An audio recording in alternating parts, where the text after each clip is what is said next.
my 4th birthday. I come out of my room to see a beautiful purple box on the kitchen counter. I ask Grammy if the box is for me. She smiles and says yes. My belly fills with butterflies from excitement. I open the box and I see a beautiful doll with blue eyes, long hair, and a beautiful purple dress, just like me. Her hair is dark as the night sky, and her skin looks like a yummy mug of hot chocolate. I ask Grammy how we can be alike and different at the same time. She smiles and says, "We're all beautiful and special, sometimes in ways that are the same as others, and sometimes in ways that aren't. That's what makes us all unique." I take my new friend out of her box and I hold her so tight.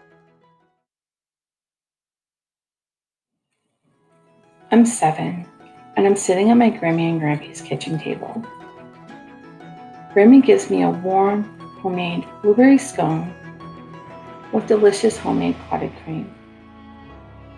Just as I'm about to take my first bite, I look around the kitchen and I see flour everywhere. I freeze in fear. Are they going to hurt me for making a mess? I try not to lock eyes with Grammy.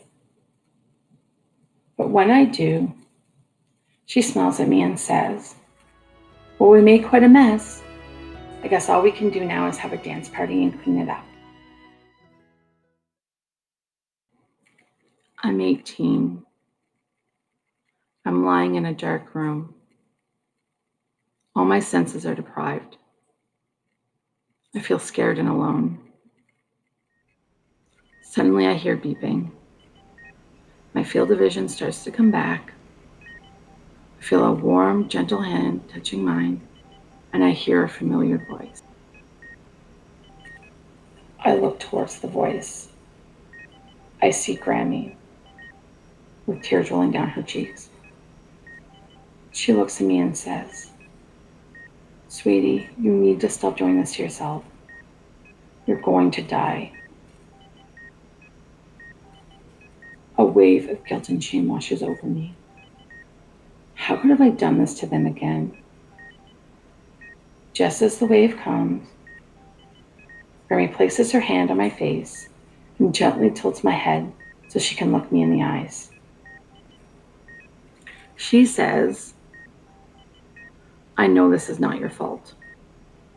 It's a result of a painful childhood. Please remember, Grampy and I love you and will always be in your corner no matter what."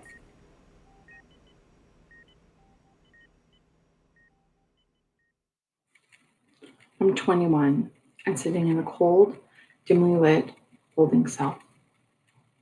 I think to myself, "You're such a fuck up." I see a correctional officer approaching. I say to myself, all you need to do is grab his nightstick, and this will all be over.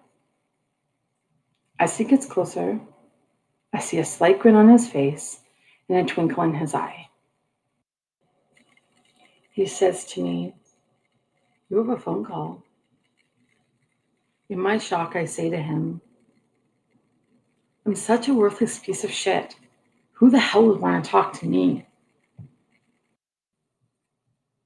As I say hello, I hear Grammy's sweet little voice. "Sweetie, are you okay?" I start to cry. Between my tears, I say, "Grammy, please come and get me. I'll do whatever you say. Please don't leave me here." Grammy's voice becomes softer. I can hear her start to cry. She says, "You know we can't do that. You got yourself into this mess, sweetie, and you need to be the one to get yourself out." My tears become uncontrollable sobbing. I tell Grammy, "You're right, this is all my fault." With nothing but compassion in her voice, she says to me, "This is not your fault. You felt you had no other choice. Grampy and I wish we could have done more. Just as I'm told my time is up, Grammy breaks the silence and says, as you walk into the courtroom, I want you to repeat this to yourself. Grammy and Grampy love me. They will always be there for me, no matter what.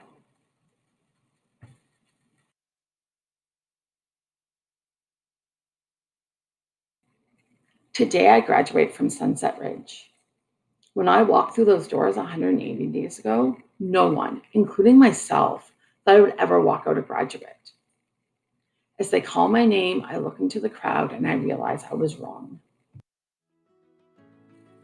There's Grammy, front and center, the biggest smile on her face I've ever seen. And just tears streaming down her face. Only this time, they're tears of joy. In this moment, all the pain and heartache I've ever felt melts away. And all I can feel now is an unwavering sense of unconditional love and acceptance.